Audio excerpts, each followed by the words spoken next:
धीरे बोलो कोई सुन ना ले, यह बात हम सबके कानों में पड़ी होगी और हमारे मुंह से भी निकली होगी। लेकिन सोचने की बात यह है कि ये वाक्य कब कब हमारे मुंह से निकलता है और कब कब हमारे कानों में पड़ता है, क्योंकि ऐसे कम ही गुप्त राज होते हैं जो हम दूसरों के कानों में पड़ने नहीं देना चाहते। अक्सर परिवार में अशांति का कारण हम स्वयं ही होते हैं। हम इस बात को देख पाएं भले ना देख पाएं, पर ये असल सत्य है, क्योंकि जाने अनजाने मुखरतावश हम खुद ही अपनी बातें दूसरों को बता देते हैं जो हमें कभी नहीं बतानी चाहिए। और वही बातें जो जाने अनजाने में हमने किसी दूसरे के सामने बता दी थी, वही हमारे दुख का कारण बन जाता है, वही हमारे झगड़े का कारण बन जाता है।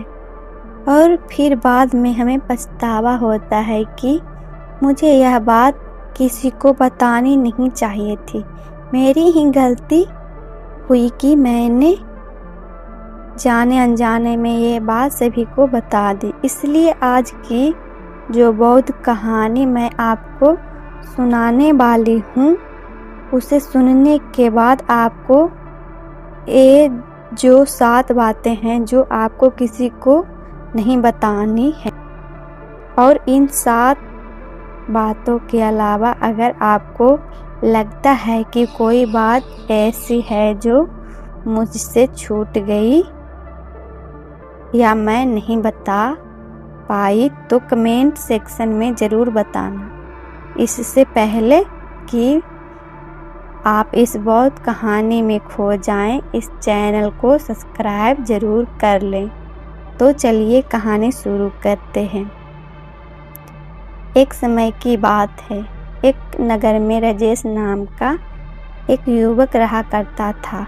वो युवक बहुत गरीब था, तो वक्त की दाल रोटी भी बड़ी मुश्किल से उसको नसीब होती थी। किसी काम की तलाश में दिन रात खोज करने पर भी उसे कोई काम नहीं मिल रहा था। फिर एक दिन उसने अपनी पत्नी के सामने अपनी सारी समस्या बता दी। उसने अपनी पत्नी को कहा कि मैं जिस जगह भी काम मांगने के लिए जाता हूँ, तो हर कोई मुझे यह कहकर काम नहीं देता कि हमारे यहाँ काम की ज़रूरत नहीं। मैं काम की तलाश कर करके थक चुका हूँ। मुझे समझ नहीं आता कि मैं तुम लोगों का पेट कैसे भरूँगा, अपने बच्चे को कैसे पालूँगा, और ये चिंता मुझे दिन रात खाए जा रही है। यह सुनकर उसकी पत्नी ने कुछ सोचकर कहा कि तुम एक आदमी के पास एक बार ही काम मांगने के लिए जाते हो, और जब वो काम नहीं देता तो तुम दोबारा उसके पास जाते तक नहीं हो।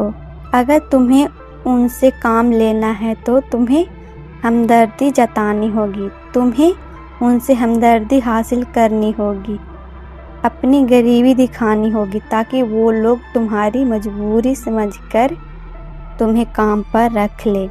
इसलिए शर्म मत करो, उन्हें अपनी मजबूरी बताओ, अपनी गरीबी बताओ, और इसी उपाय से तुम काम पा सकते हो। ये बात राजेश के मस्तिष्क में बैठ गई, और अगले दिन काम मांगने के लिए वो उसी सेठ के पास जा पहुंचा जहां पर वो पिछले दिन काम मांगने के लिए गया था। लेकिन इस बार उसने हाथ जोड़कर उस सेठ से प्रार्थना की, उससे विनती की कि वो बहुत ही गरीब है और उसे काम की बहुत आवश्यकता है। वो जो कुछ भी उसे देंगे उसमें संतुष्ट हो जाएगा, पर कृपया करके मुझे अपने यहाँ काम पर रख ले। उसकी ये हालत देखकर उस सेठ ने उसे अपने यहाँ काम पर रख लिया। वो रोज वहाँ पर काम पर जाने लगा।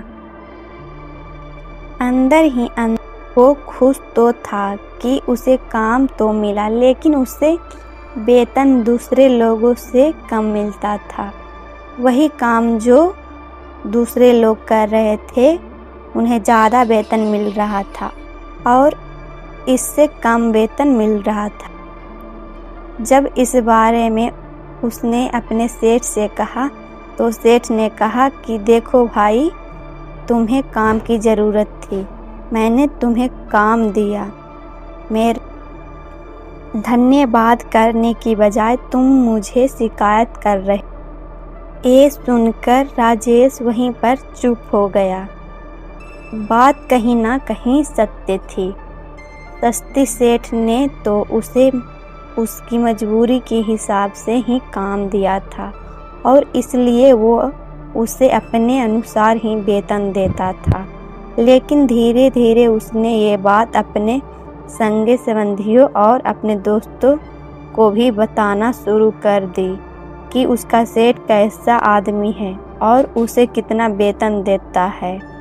समय बीतता रहा और राजेश पूरी लगन के साथ अपना काम करता रहा, लेकिन अब परिस्थितियां बदलने लगी थी। सेठ अब राजेश से दूसरे लोगों से ज़्यादा काम लेता था और उसे कम वेतन देता था।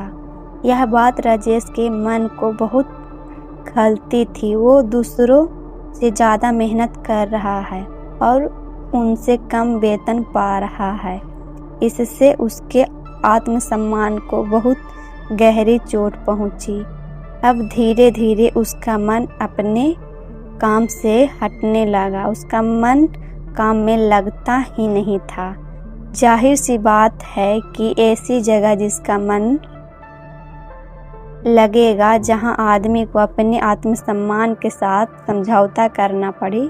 इसीलिए जल्द ही उसने अपना काम छोड़ दिया और वो घर पर आकर खाली बैठ गया। अब उसके पास घर का खर्चा चलाने के लिए भी पैसे नहीं बचे थे। इसलिए उसने अपने सगे संबंधी और अपने दोस्तों से सहायता मांगना शुरू की। लेकिन उसके दोस्त उसके सामने तो उसे दया का पात्र समझते थे, उसे दिलासा देते थे, लेकिन पीछे से उसका मजाक उड़ाते थे। वो कहते हैं कि कितना बेवकूफ़ है, सेठ ने इतना काम लिया और बेचारे को पैसे भी नहीं दिए। अरे हम इसको पैसे दे दें तो ये कल हमारा भी पैसा वापस नहीं कर पाएगा। इसकी ऐसी हालत है, काम तो इसके पास कुछ है ही नहीं, पैसा कहाँ से लाके देगा। और इसी वजह से राजेश की हालत दिन पर दिन खराब होती जा रही थी। अब वो दिन रात तनाव में रहने लगा था। वहीं दोस्त, वहीं सगे संबंधी जो उसके अपने होने का दिखावा कर देते, वो उससे दया का पात्र समझ रहे थे। उन्हें उसके ऊपर तरस आ रहा था। सब लोग आकर उसे ज्ञान तो बहुत देते थे, लेकिन कोई सहायता नहीं करता था। और अक्सर ऐसा ही होता है। ज्ञान देने वाले तो बहुत मिल जाते हैं, लेकिन मदद करने वाले उंगली पकड़कर, हाथ पकड़कर आगे चलने वाले कितने लोग मिलते हैं। एक दिन उसे पता चला कि पड़ोस के गांव में एक बौद्ध भिक्षु आया हुआ है जो बहुत ही ज्ञानी है। राजेश इतना तनाव में था कि उसे कोई रास्ता नज़र ही नहीं आ रहा था। इसलिए जाने या अनजाने में वो उस बौद्ध भिक्षु के पास पहुंच। वहां पर पहुंचकर वो सीधे उनके पैरों में गिरकर रोने लग जाता है। वो रोते रोते उन्हें अपनी सारी परिस्थितियां बताता है। उसे बताता है कि किस तरह उसके सेठ ने उसका फ़ायदा उठाया और उसके सगे संबंधी उसके साथ कैसा व्यवहार रखते हैं। सारी बातें सुनकर बौद्ध भिक्षु ने उसे चुप कराते हुए कहा कि बेटा, ये सारी समस्याएं तुम्हारी बुद्धिहीनता, तुम्हारी मूर्खता के कारण उत्पन्न हुई है। अगर तुम्हारे अंदर विवेक होता तो इनमें से एक भी समस्या तुम्हारे मन को दुखी नहीं कर सकती थी, लेकिन तुमने अपने अविवेक के कारण, अपनी मुखरता के कारण खुद ही अपने रास्ते में कांटे बिछा दिए। आज मैं तुम्हें 7 बात बता रहा हूँ जो भूलकर भी किसी को मत बताना, और इन 7 बातों का अनुसरण करते हुए तुम बाहर से मिलने वाले दुखों को दूर कर ही सकते हो जो बेवजह दुनिया की वजह से तुम्हारे अंदर पनप। पहली बात जो किसी को नहीं बतानी चाहिए वो है अपनी मजबूरी। अपनी मजबूरी का दिखावा करके दूसरों का दया पात्र बन के उनकी सहायता लेने की गलती कभी मत करना। हो सकता है कि आज वो तुम्हारी मजबूरी देखकर सहायता कर दे, लेकिन कल वो तुम्हारा फ़ायदा उठाने से भी नहीं चूकेगा, और अगर फ़ायदा भी नहीं उठाया तो दूसरों के सामने तुम्हारा मजाक बनाने में वो आदमी कभी नहीं चूकेगा। इसलिए कभी भी अपनी मजबूरी का दिखावा मत करो। अगर घर में 2 रोटी है, सूखी रोटी है, तो वही खाकर सो जाओ, लेकिन दूसरों को इसके बारे में भनक तक नहीं लगनी चाहिए। जरा आप खुद सोचो, मजबूरी बताने का क्या मतलब होता है। एक इंसान का या तो वह दूसरों से सहानुभूति हासिल करना चाहता है या उनसे कोई आर्थिक मदद चाहता है, लेकिन अगर दोनों ही परिस्थितियां आप देखो तो दूसरा आदमी आपका फ़ायदा उठाने से नहीं चूकेगा, और अगर वो फ़ायदा नहीं भी उठाएगा तो अपनी नज़र में तो वो आपको मूर्ख ही समझेगा, बेवकूफ़ ही समझेगा, और दूसरों के सामने आपका मजाक तो ज़रूर बनाएगा। इसलिए अपनी मजबूरी के बारे में कभी किसी को मत बताना। दूसरी बात जो किसी को भी नहीं बतानी चाहिए वो है अपनी अतीत की गलतियाँ और भविष्य की रणनीतियाँ। ज़रा सोचो कि अगर हम अपने अतीत की गलतियाँ किसी दूसरे को बताते हैं तो उसका क्या प्रभाव होगा। वो गलतियाँ ठीक तो नहीं की जा सकती, जाहिर है, तो उन्हें बताने का क्या मतलब रह जाता है। आप अपने अंधेरे पक्ष को खुद दुनिया के सामने बता रहे हो, खुद अपनी गलतियां दूसरों के सामने बता रहे हो। इससे उस आदमी की नज़र में आपका एक चरित्र गठित हो जाएगा और वो भविष्य में हमेशा आपको उसी नज़रिए से देखेगा। इसलिए किसी भी आदमी की नज़र में अपना चरित्र गठित मत होने दो, और ज़रा सोचो कि आप व्यर्थ में ही अपने भविष्य की रणनीतियाँ दूसरों के सामने बता रहे हो। जो लोग आपके काम का हिस्सा ही नहीं हैं उनके सामने अपनी भविष्य की रणनीतियाँ अपनी डींगे हाँकने का क्या फ़ायदा। वो लोग आपकी सहायता तो नहीं करेंगे, लेकिन आपकी भविष्य की रणनीति में बाधा ज़रूर बन सकते हैं। आप खुद अपने विवेक का इस्तेमाल करिए और सोचिए कि आपके साथ भी ऐसा हुआ है कि आपने अपनी भविष्य की रणनीति किसी को बताई हो और वो कामयाब ही ना हुई हो। ज़रूर हुआ होगा, ज़रा गौर से सोचिए। तीसरी बात जो किसी को नहीं बतानी चाहिए वो है अपने घर की बात। जो भी हमारे घर के अंदर आपस में बातचीत होती है, हमारे माँ बाप के साथ, हमारी पत्नी के साथ, हमारे बच्चे के साथ, वो बातें परिवार तक ही सीमित रहनी चाहिए। अगर आप इन बातों का दूसरों के सामने ढिंढोरा पीटते हो तो दूसरों को आपके घर में घुसने का एक मौका मिल जाता है और वह इसका फ़ायदा उठाने से कभी नहीं चूकेंगे।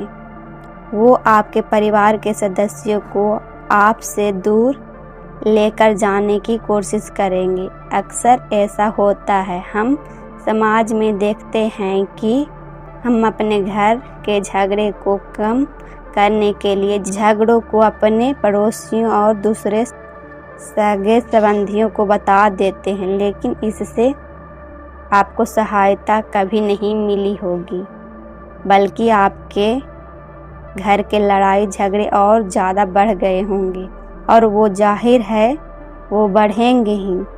अगर आप अपने माँ बाप की बात दूसरों को बताएंगे तो आपके माँ बाप को बुरा लगेगा ही कि हमारा बेटा हमसे बताए बगैर दूसरों को ये बात बता रहा है। इसलिए अपने घर की बातें और अपने घर की लड़ाई झगड़े किसी के सामने मत बताएं। चौथी बात जो मैं आपको बताने जा रहा हूँ, जो किसी को नहीं बतानी चाहिए, वो सुनने पर बहुत अजीब लग सकती है, लेकिन उसका सत्य भी मैं आपको एक तर्क के माध्यम से दूंगा। मैं कहता हूँ कि अपनी आमदनी किसी को मत बताना। अब अपनी आमदनी ना बताने के पीछे का मतलब हो सकता है, ज़रा सोचिए कि आप अपनी आमदनी अपने दोस्तों को बता देते हैं तो आपके दोस्तों को ज़रूरत पड़ेगी तो वो सिर्फ आपको ही याद करेंगे, क्योंकि उनको पता है कि अगर आपकी आमदनी ज़्यादा अच्छी है तो आप भी उनकी मदद कर सकते हैं और इसलिए ज़्यादा लोग आपसे सहायता मांगेंगे। और जब आप उनकी सहायता नहीं करेंगे तो वो सोचेंगे कि इस आदमी के पास पैसे हैं, मेरी सहायता कर सकता है, लेकिन यह सहायता कर नहीं रहा है और इसलिए आपकी आमदनी आप दोनों दोस्तों के बीच एक झगड़े का कारण हो सकती। कम आमदनी होगी तो लोग मजाक उड़ाएंगे और ज़्यादा होगी तो सहायता मांगेंगे, तो अपनी आमदनी बताने का कोई मतलब नहीं है। पांचवी बात जो मैं आपको बताने वाला हूँ उसे आप गांठ बांध लेना और किसी को ये बात मत बताना।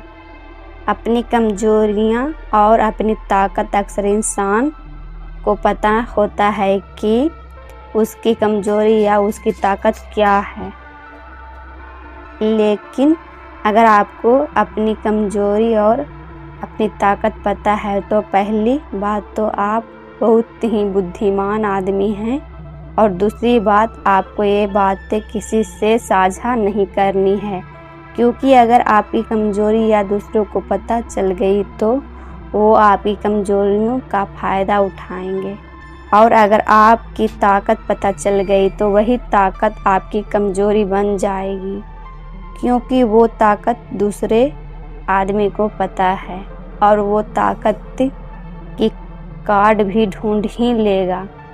अपनी कमजोरी और अपनी ताकत अपनी पत्नी या अपने पति को भी नहीं बतानी चाहिए, क्योंकि इसके बाद आपको घर में उनसे हमेशा दब के रहना पड़ेगा। अगली बात जो किसी को नहीं बतानी चाहिए वो है अपने मित्र और अपने शत्रु। आप अपने मित्र के बारे में अगर दूसरे लोगों को बताएंगे तो वह आपके मित्रों के साथ अपनी घनिष्ठता बनाकर आपको धोखा दिलवा सकते हैं, आपके गहरे मित्रों को आपसे दूर करने का प्रयास कर सकते हैं।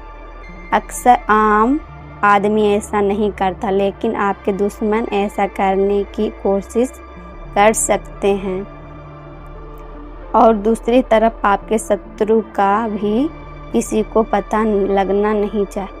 दूसरी तरफ आपके शत्रु का भी किसी को पता नहीं लगना चाहिए, क्योंकि आज जो आपका मित्र है अगर कल वो आपका दुश्मन हो गया तो वो आपके दुश्मन के साथ ही मिलकर आपको परास्त कर सकता है, आपको धोखा दे सकता है। इसलिए अपने सबसे अच्छे दोस्तों को भी अपने दुश्मन के बारे में कभी मत बताना।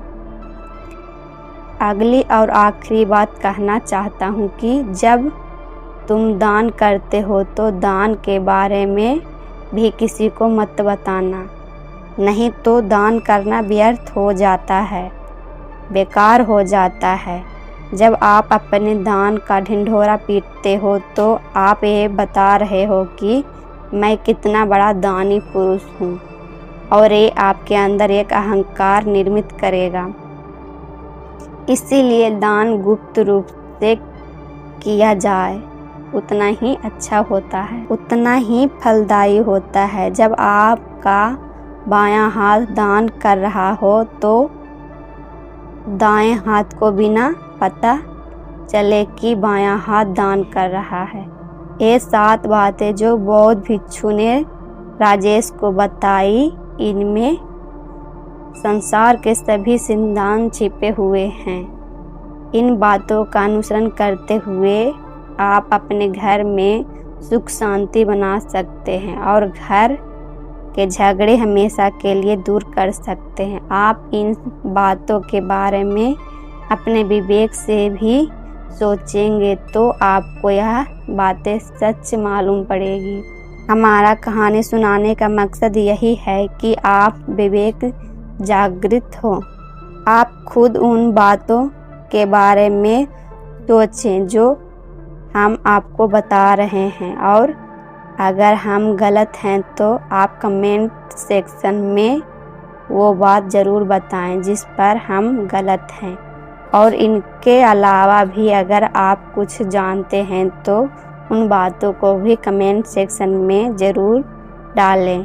तो दोस्तों, कैसी लगी आपको ये कहानी कमेंट सेक्शन में ज़रूर बताना।